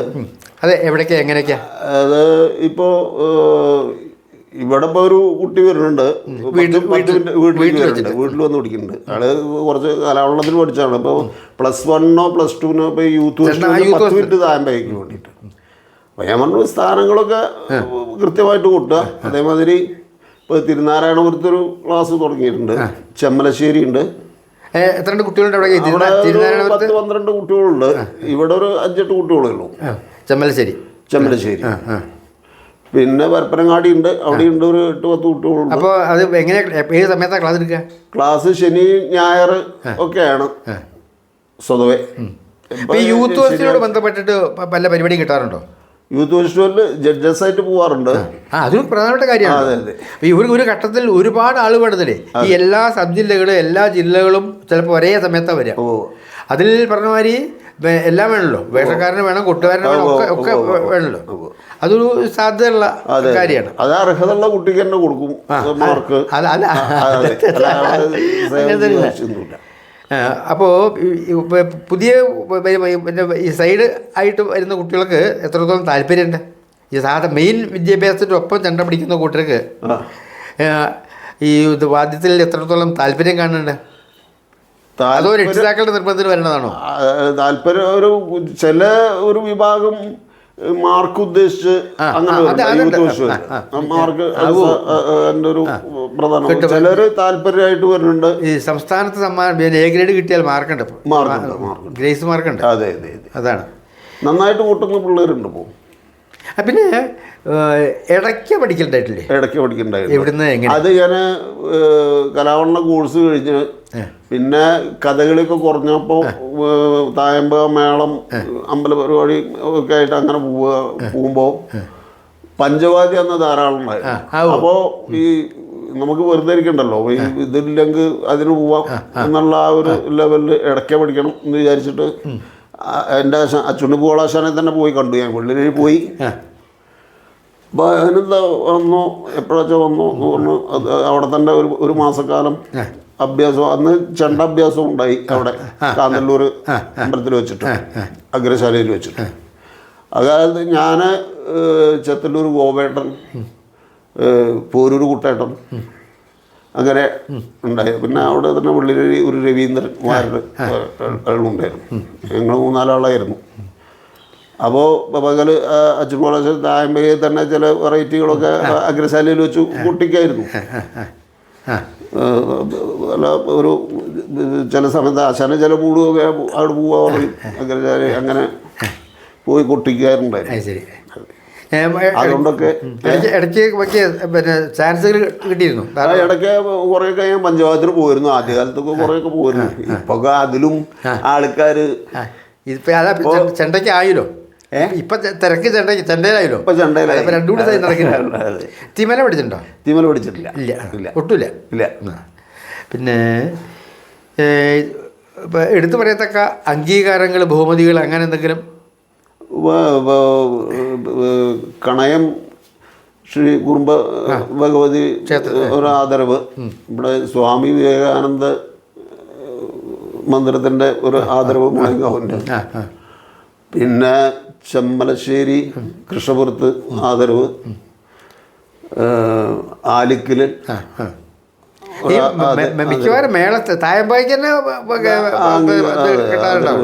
പിന്നെ 2024 ചെറുമുളയങ്കാവിൻ്റെ വാദ്യകലാനിധി പുരസ്കാരം ഉണ്ടായി.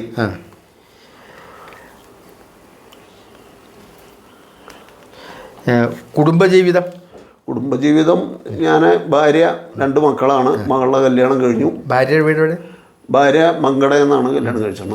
അവര് കലാവാസന കുറവാണ്. അതെ. പിന്നെ കുട്ടികൾ 2 മകൻ ചെണ്ട പഠിച്ച് തായമ്പ പഠിച്ച് അരങ്ങേറ്റൊക്കെ കഴിഞ്ഞാണ്. ഇപ്പോൾ ജോലിയിലാണ്. ട്രിപ്പിൾ എഞ്ചിനീയറിംഗ് കഴിഞ്ഞ് ബാംഗ്ലൂർ BNB കമ്പനിയിൽ ഇപ്പോൾ ഇന്ന് വന്നിട്ടുണ്ട്. അപ്പോൾ അവൻ്റെ ഒരു ഫ്രണ്ടാണ് മറ്റേ ഇന്നലെ മരണപ്പെട്ടില്ലേ, അവിടേക്ക് വേണ്ടിയിട്ട് വന്നിട്ടുണ്ട്. അപ്പോൾ ഇന്നലെ പെട്ടെന്ന് വന്നതാണ്. ഇപ്പോൾ നാളെ പോകും. പൊതുവേ ഒരു ചെണ്ടക്കാരൻ എന്നുള്ള നിലയ്ക്ക് സന്തോഷം തോന്നുന്നുണ്ടോ? അല്ല, ജീവിക്കാൻ ഇതുകൊണ്ട് ഇതുവരെ എത്തിയല്ലോ, അത് ഗുരുനാഥന്മാരുടെ ഒരു അനുഗ്രഹം, കടാക്ഷം. പിന്നെ അതല്ല, ജീവിക്കൽ മാത്രമല്ല, ജനങ്ങളുടെ ഇടയിൽ നമ്മൾക്കൊരു അംഗീകാരം അറിയും. അതെ, അതാണ്. അല്ലാതെ മൂടിക്കിടക്കുന്ന സമ്പാദ്യമല്ല, നമ്മളെവിടെ ചെന്നാലും ഒന്നും അറിയും. അതെ, നമ്മൾ ജീവിക്കേണ്ട തെളിവാണ്. അതെ അതെ, അതാണ്. സന്തുഷ്ടനാണ് പറഞ്ഞു. എങ്കിലും ഒരു ചെറിയ പ്രശ്നമുണ്ട്. ഇപ്പോൾ സാധാരണ നമ്മുടെ നാടൻ സമ്പ്രദായത്തിൽ നമ്മുടെ വീട്ടിൽ നിന്ന് എങ്ങനെ പഠിച്ച് ഒരു തായമ്പയിൽ ഭ്രമിച്ചു. പക്ഷേ അതിൽ നിന്ന് പോയിട്ട് ഒരു ശാസ്ത്രീയമായിട്ട് തന്നെ കഥകളി കൊട്ടുകാരനായിട്ടാണ് തൻ്റെ പൂർത്തിയായിട്ടുള്ള വിദ്യാഭ്യാസം ഉണ്ടായത്. ആ നിലയിൽ നമുക്ക് വേഷക്കാരുടെ കഥകളിക്ക് ഏറെക്കാലം പ്രവർത്തിക്കാൻ സാധിച്ചിട്ടില്ല. പക്ഷേ തിരിച്ചു മറിച്ച് സ്പീക്കിലേക്ക് വന്നപ്പോൾ വീണ്ടും അതിൽ പ്രവർത്തിക്കാൻ വന്നു. അപ്പം അങ്ങനെ ഒരു മേഖലയിൽ മാത്രം ഒതുങ്ങി നിൽക്കാതെ ജീവിക്കുകയാണ് പിന്നെ നമ്മൾ പ്രവർത്തിക്കാനുള്ള സാധ്യതയും അതുപോലെ തന്നെ ആളുകളുടെ അംഗീകാരം കിട്ടാനുള്ള നല്ലതാണ്. അപ്പോൾ ഈ ഫീൽഡിൽ പുതിയ വല്ല പരീക്ഷണങ്ങളോ അല്ലെങ്കിൽ പുതിയ ഒരു നിരീക്ഷണങ്ങളോ എന്തെങ്കിലും ഉണ്ടോ? ഞാൻ കൂടുതൽ എനിക്ക് ഇഷ്ടം പഴമയോടാണ്. പഴമ നിലനിർത്തിയിട്ട് അതിൽ പുതിയ പരീക്ഷണങ്ങൾ എന്തെങ്കിലുമൊക്കെ ചെയ്യാന്നല്ലാതെ. അപ്പോൾ ഈ തായമ്പയിലൊക്കെ തന്നെ പല പല മാറ്റങ്ങൾ വരുന്നുണ്ടല്ലോ. ഞാൻ അങ്ങനെ മാറ്റങ്ങൾ ഒരുപാട് ചെയ്യാറില്ല. അതിൽ തന്നെ ഞാൻ എൻ്റെ സംബന്ധിച്ച് നോക്കിയാണ് ഒരു ഇടത്താളത്തിൻ്റെ കളിയുണ്ടല്ലോ ഇപ്പോൾ. ഈ ഡബിൾ തായമ്പയൊക്കെ ഈ ഇടത്താളക്കാർ വന്നിട്ട് അസാധ്യമായിട്ടുള്ള ഇടിച്ചുമുട്ടൽ കണ്ടാൽ എന്തോ ഒരു സാധനം ഇടിച്ചു പൊളിക്കാൻ മാതിരി ചെണ്ടക്കണ്ണിന് നിശബ്ദമായിട്ട് ഇവരുടെ കേട്ട് അതൊക്കെ എത്രത്തോളം അല്ല താൻ പറയുമ്പോൾ ചെണ്ടക്കാരൻ മറ്റേ കുറ്റപ്പെടുത്താൻ പറയാം. അതല്ല, അത് ഒരു പരിധി വരെ നല്ലതാണ്. അവർക്ക് ഒരു കൃത്യത വേണം, അവരുടെ സാന്നിധ്യം തെളിയിക്കാൻ. അതെ, അത് ഈ കൊണ്ടുവന്നത് ശങ്കരേട്ടനാണ്. അത് ഏഷ്യാട് ശശിയേട്ടനെ പോലെ ഒരാളെ ഇതിങ്ങനെ അടഞ്ഞു പിടിപ്പിക്കാനും തായമ്പയുടെ ഇടകാലത്തിൽ ഇടവട്ടത്തിൽ ആണ് അവരെ ശ്രദ്ധിക്കപ്പെടാൻ. അതിനുശേഷമാണ് ഇപ്പോൾ എല്ലാ കാലത്ത് ആൾക്കാരും ചാടിത്തമർത്ത് മറ്റേ അതിൻ്റെ ഒരു അരോചകത്വമായിരുന്നു. പക്ഷേ ശങ്കരേട്ടനെ പോലുള്ള ഒരു വ്യക്തി അത് വളരെ കൃത്യമായിട്ട് അതിനൊരു നീളമുണ്ട്. അദ്ദേഹത്തിന് അത് കൃത്യമായിട്ട് അറിയാം. അത് അവർ തമ്മിൽ ഭയങ്കര ഇതാണ്. അപ്പം ആ അവിടെ സ്റ്റോപ്പ് ചെയ്യും. ഇപ്പോൾ പഴപ്പ് എഴുത്താളെ കൂട്ടുമ്പോൾ ഒരു വാദ്യം വായിക്കുകയാണെന്നല്ല തോന്നുക, എന്തോ ഒരു പരാക്രമം കാണിക്കുന്ന മാതിരിയുള്ള അങ്ങനെയാണ് തോന്നാറുള്ളത്. അതൊരു പിന്നെ അങ്ങനെയുള്ള കാര്യങ്ങളൊന്നും താല്പര്യമില്ല അർത്ഥം. ഈ പഴമയിലെ ഇഷ്ടം എന്ന് പറഞ്ഞപ്പോൾ അതിൻ്റെ ഇപ്പോൾ ഒരു ഉദാഹരണമാണ് പല്ലാവൂർ ഇരിങ്ങാലക്കുട തായമ്പ ഉണ്ടായി. മറ്റേ പല്ലാവൂർ അപ്പുമാരാരുടെ ഒരു പുരസ്കാരം ഉണ്ടായി. അപ്പോൾ ഇരിങ്ങാലക്കുട വെച്ചിട്ട് ഉദയൻ നമ്പൂതിരിയാണ് അതിൻ്റെ പ്രസിഡന്റ്. മറ്റേ ശിവദാസൻ, കലാവണ്ണം ശിവദാസൻ അവരൊക്കെയാണ് അതിൻ്റെ ആൾക്കാർ. അപ്പോൾ എന്നോട് ആദ്യം പറഞ്ഞത് ഒരു വട്ടം ഒരു താളം കൊണ്ടുവരണം, അപ്പോൾ ഈ ഇടഞ്ഞു പിടിക്കുന്ന ആൾക്കാർ കൊണ്ടുവരണ്ടെന്ന് തോന്നുന്നു. അവിടെ വൃത്തിയായിട്ടൊരു തായമ്പയാണ് കേൾക്കേണ്ടി വന്നു. നല്ല അഭിപ്രായമായി. കൃഷ്ണകുട്ടി ആശാനൊക്കെ വളരെ സന്തോഷമായി. അപ്പോൾ ഞാൻ അങ്ങനത്തെ ഒരു താളക്കാരനോട് ഞാൻ പറഞ്ഞു, ഒന്നും വേണ്ട, കൃത്യമായിട്ട് പിടിച്ചാൽ മതി, കുട്ടിന് നാളെ പിടിച്ചാൽ മതി, അല്ലാതെ അവിടെ ഇടഞ്ഞ് കശി ഇപ്പം അങ്ങനെയാണ് കൂടുതൽ. അതെ. അപ്പം എങ്ങനെയും പിന്നെ വാദ്യമേഖലയിൽ കുറേ കാലം ഇനിയും പ്രശസ്തരായിട്ട് പ്രവർത്തിക്കാൻ സാധിക്കട്ടെ. എല്ലാ തരത്തിലുള്ള അനുഗ്രഹങ്ങളും ഗുരുനാഥന്മാരുടെയും ഭഗവതിയും ഒക്കെ ഉണ്ടാവട്ടെ. ബാലൻ മാഷെ പോലുള്ളൊരു മഹത് വ്യക്തിയോട് ഈ എൻ്റെ കലാകാരൻ്റെ ഒരു ഇൻ്റർവ്യൂവിന് വരാൻ സാധിച്ചു. മാഷെ പോലുള്ള ആചാര്യനെ കൊണ്ട് സാധിച്ചു. വളരെയധികം അറിയാത്ത സന്തോഷമുണ്ട്. നന്ദി, നമസ്കാരം.